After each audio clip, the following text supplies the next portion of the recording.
Olá, tudo bem? Está começando mais um programa Agora Agro e você vai ver na edição de hoje.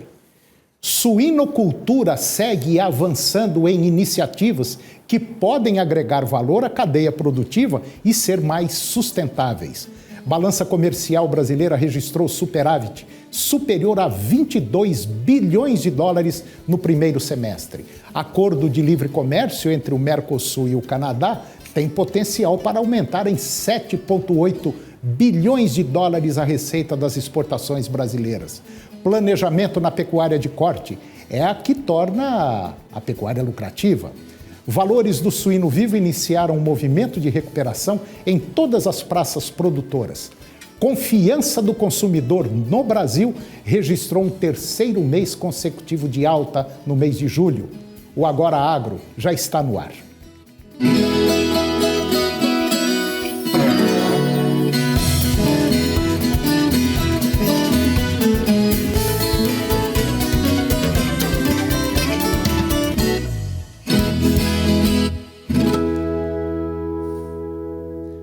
A suinocultura, ela segue avançando em iniciativas que podem agregar valor à cadeia produtiva e ser mais sustentáveis.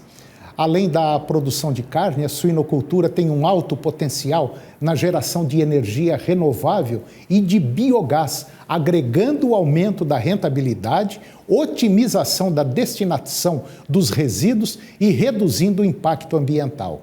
Segundo o relatório da Associação Brasileira de Biogás, com base em dados do ano passado, se o Brasil utilizasse todo o resíduo da criação de suínos para a geração de biogás, poderia produzir quase 2,7 bilhões de metros cúbicos por ano de biometano.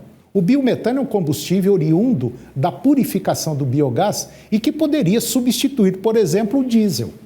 Além de gerar 9 milhões e 600 mil gigawatts de energia elétrica ao ano, ou 26,5 gigawatts hora por dia, suficiente para quase 5 milhões de casas todo mês. Com isso, quase 2 bilhões e 500 milhões de litros de diesel deixariam de ser usados por ano, reduzindo em cerca de 96% as emissões de gases do efeito estufa. O momento é ideal para isso. Temos hoje a legislação da geração distribuída, que é um grande incentivo para a geração de energia e facilita muito.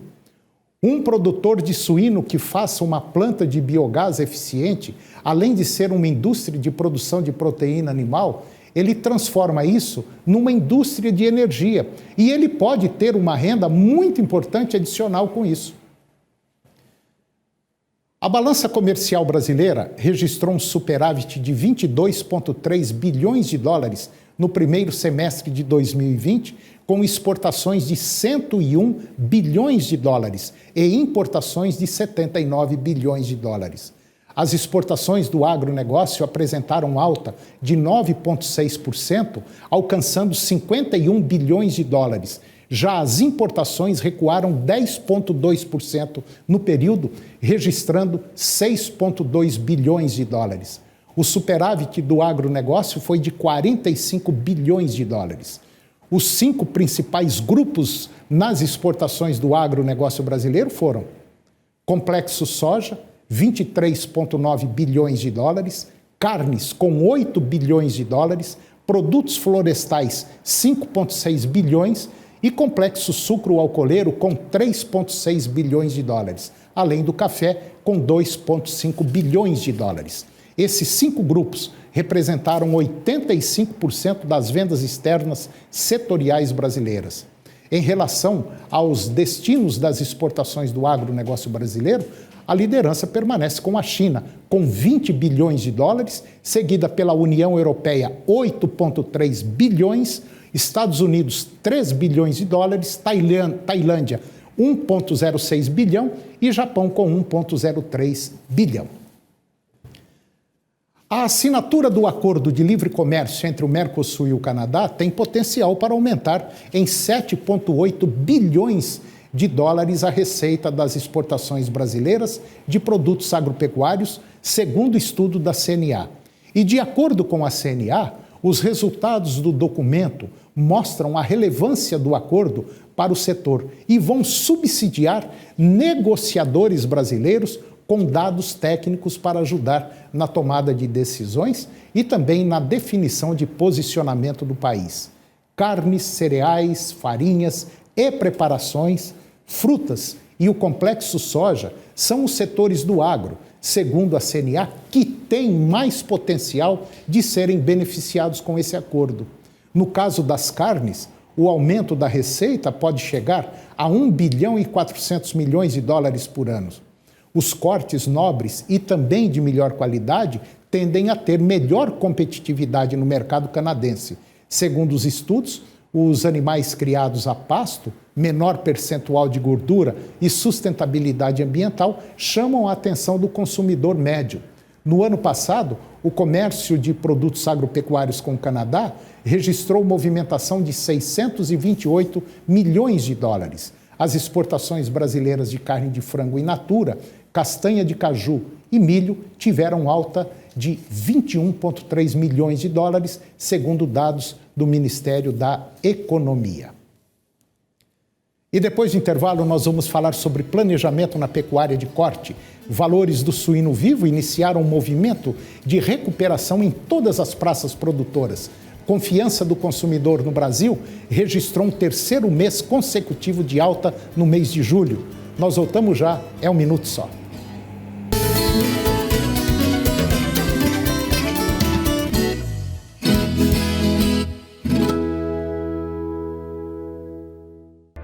No portal Pai Eterno, você tem acesso ao conteúdo oficial do Santuário Basílica de Trindade.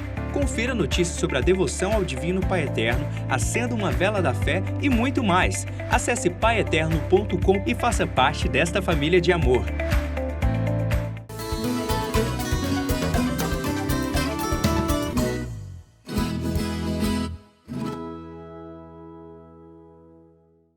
Maurício, você como pecuarista, como presidente da SOCOM, presidente da Comissão de Pecuária de Corte da FAEG, enfim, uma pessoa que está dentro do meio, dentro do setor agropecuário.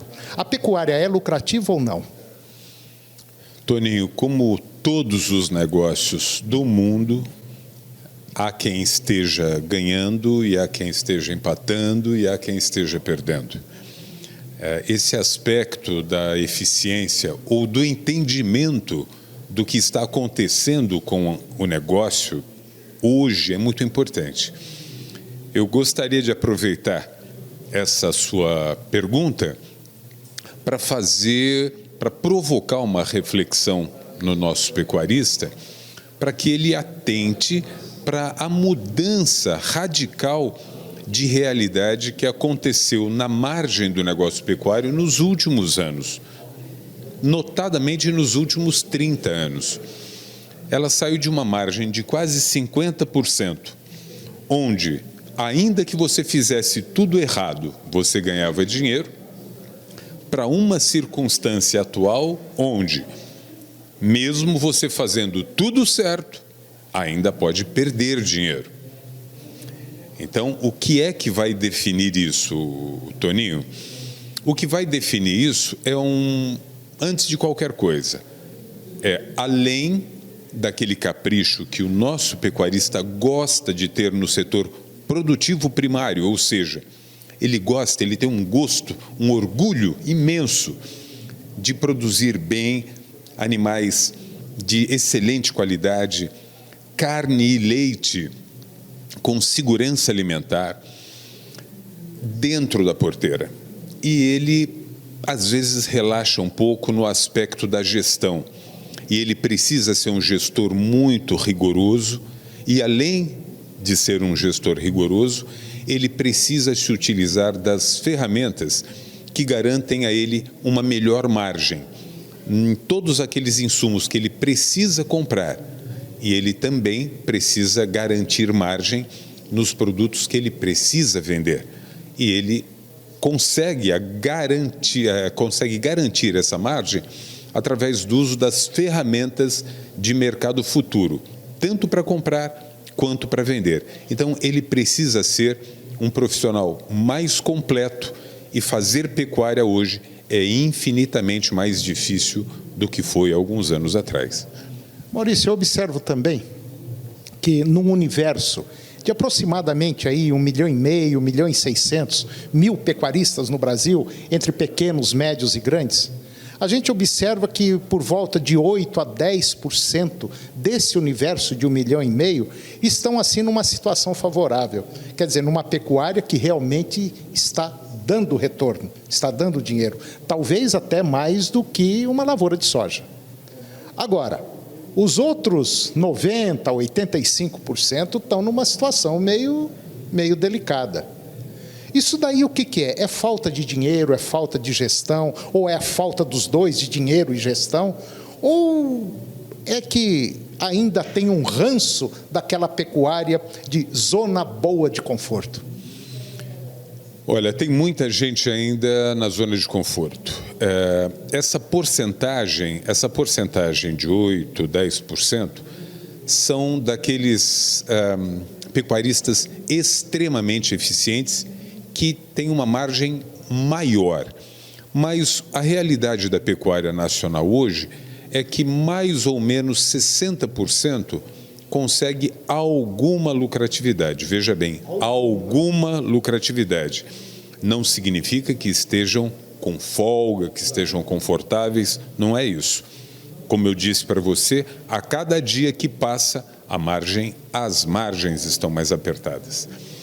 Isto significa que, independentemente do tamanho do pecuarista, quando eu digo do tamanho do pecuarista, significa o tamanho do seu rebanho ou o tamanho da sua terra, e independe, não é isso que garante ou não lucratividade, mas é sim a eficiência, a forma como ele está explorando essas pastagens, a forma como ele está traçando as estratégias de condução desses animais no correr do ano e a estratégia de comercialização desses animais.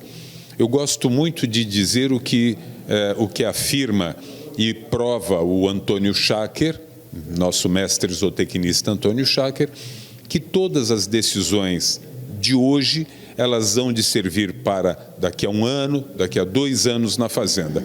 A pecuária de hoje, ela se parece muito com lavoura de café. A gente faz hoje para colher daqui a 2 anos. Colhe alguma coisa daqui a 1, mas o grosso mesmo a gente vai colher daqui a 2. Então, essa é a forma que a gente precisa conduzir. E tem um alto e baixo da bianualidade, né? Bom, 2 em 2 anos as coisas mudam. Sem dúvida nenhuma. O ciclo pecuário acontece, os percalços acontecem, vamos dizer assim, as tragédias acontecem. Por exemplo, como aconteceu com a greve dos caminhoneiros, foi um problemão para todo mundo, aquelas delações que aconteceram lá atrás, aquela história de carne fraca, enfim, sempre tem alguma coisa para tumultuar o mercado pecuário.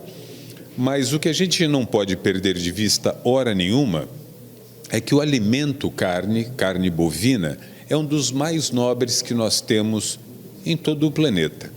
É um alimento indispensável, fundamental para a formação do organismo, para a formação do cérebro, para a manutenção da saúde de todos, independentemente da idade, inclusive até a terceira idade ou quarta idade. Antigamente a gente não tinha, o cara morria na terceira idade, hoje não. Hoje o pessoal avança pela quarta idade e precisa da carne vermelha.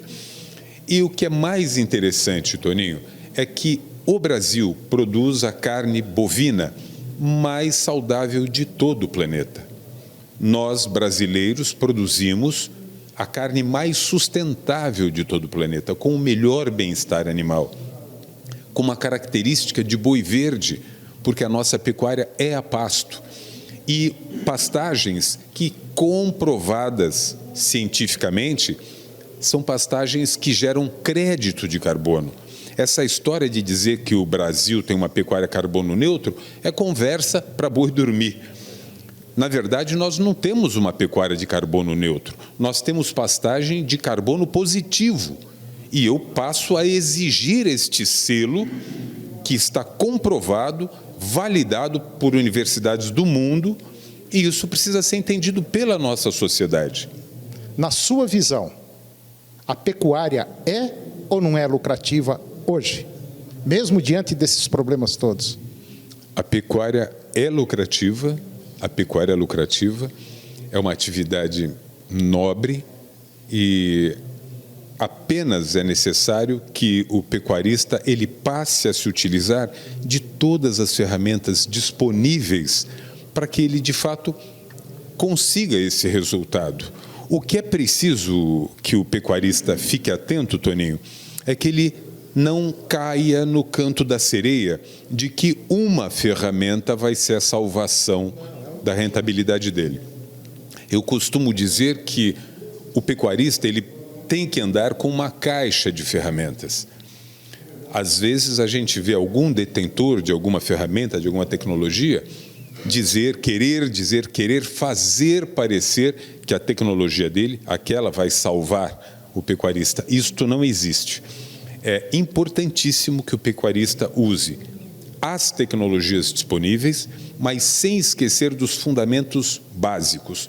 Ele precisa ter, além dele ter boa pastagem, e a melhor pastagem que existe é a que você tem na sua terra.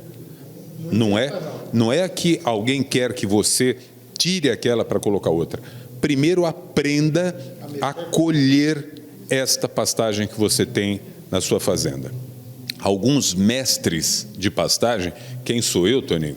Mas nós temos Leandro Barbeiro, nós temos Moacir Corsi, nós temos Adilson Aguiar, pessoas da maior competência que já comprovaram que o grande diferencial de ganho de peso dos animais não se dão pela diferença de variedade dos capins disponíveis, mas sim da precisão na colheita dos capins que existem. Hora certa, no momento certo. Exatamente. Então, atente para os fundamentos, não caia no canto da sereia e use com rigor as ferramentas que tem. Procure atentar também para esses mecanismos de comercialização, de compras de insumos e de venda dos produtos no mercado futuro, naqueles melhores momentos para comprar e também nos melhores momentos para vender. É fundamental fazer isso para que você garanta a margem, mas sim, respondendo e reiterando, é um negócio rentável, sim. E depois do intervalo, nós vamos falar sobre os valores do suíno vivo, que iniciaram uma movimentação de recuperação em todas as praças produtoras. A confiança do consumidor no Brasil registrou um terceiro mês consecutivo de alta agora em julho. Nós voltamos já, é um minuto só.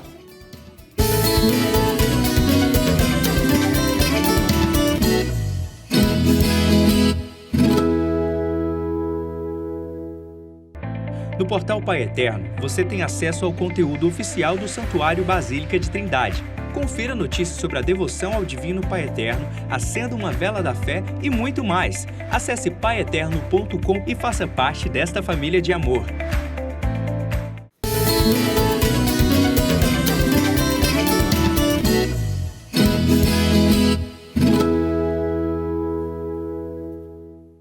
De acordo com dados divulgados pelo Centro de Estudos Avançados em Economia Aplicada, o CEPEA, depois de caírem com força entre março e abril, os valores do suíno vivo, eles iniciaram um movimento de recuperação em todas as praças que são acompanhadas e que seguem firmes, segundo colaboradores do CEPEA. Neste mês, a alta nas cotações tem sido intensificada pela baixa oferta de animais em peso ideal para o abate. E do lado da demanda, a reabertura parcial do comércio em importantes regiões consumidoras, agora em junho, seguem favorecendo a procura por carne suína e também que foi ao longo do mês de julho. Além disso, as exportações brasileiras da proteína, elas continuam registrando bom desempenho, o que tem limitado ainda mais a disponibilidade doméstica. Um outro fator que tem influenciado as altas do suíno vivo é o elevado preço do boi gordo no mercado brasileiro.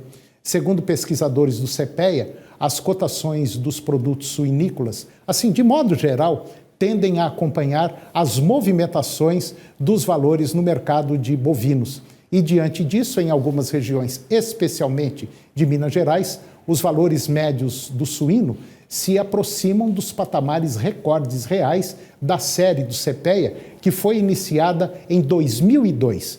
Os valores foram deflacionados pelo IGPDI. Já em termos nominais, ou seja, sem considerar a inflação, em muitas praças o animal já é negociado nas máximas da série do CPEA. A confiança do consumidor no Brasil registrou um terceiro mês consecutivo de alta, agora no mês passado, em julho, aproximando-se de níveis pré-pandemia em meio às melhoras das expectativas econômicas, segundo a Fundação Getúlio Vargas. O Índice de Confiança do Consumidor, o ICC, ele registrou alta de 7,7 pontos no mês de julho, para 78,8 pontos. Agora, o índice está 9 pontos abaixo de sua leitura de fevereiro, quando o coronavírus ainda não havia afetado a economia brasileira. A doutora Viviane Seda Bittencourt, que é coordenadora das sondagens da Fundação Getúlio Vargas, ela disse que, apesar de acreditar numa recuperação da economia agora no segundo semestre, o consumidor continua insatisfeito com a situação presente e ainda não enxerga melhora de suas finanças pessoais no horizonte de 6 meses, citando temores sobre desemprego e perda de renda entre os consumidores. A melhora da confiança do consumidor acontece em meio à flexibilização de várias medidas de combate ao coronavírus em importantes centros econômicos do Brasil. Ao ser reinstituída a Comissão Executiva Nacional do Plano Setorial para a consolidação de uma economia de baixa emissão de carbono na agricultura, ela tem como função central o acompanhamento da implementação de um monitoramento e da avaliação do plano setorial de mitigação e também de adaptação às mudanças climáticas para a consolidação de uma economia de baixa emissão de carbono na agricultura, que é o Plano ABC. De acordo com o Ministério da Agricultura, Pecuária e Abastecimento, com o Plano ABC preste a completar o primeiro decênio de implementação, 2010-2020, a reativação do CNBC irá permitir a esse órgão colegiado acompanhar e avaliar os resultados alcançados até o momento pelo Plano ABC, com a promoção de sistemas de produção agropecuário resilientes, produtivos, competitivos e adaptados à mudança das condições climáticas, e também ficará a cargo da comissão debater a construção da proposta do Plano ABC 2021-2030, apoiando o Ministério da Agricultura no fortalecimento da sustentabilidade do setor agropecuário, especificamente quanto a temas relacionados com o enfrentamento da mudança do clima pelo setor agropecuário brasileiro. E o programa de hoje chegou ao fim, e eu termino com a seguinte frase: as pessoas podem duvidar do que você diz, mas elas acreditarão no que você faz. Um grande abraço, muito obrigado pela sua companhia, que Deus os abençoe e até o próximo programa.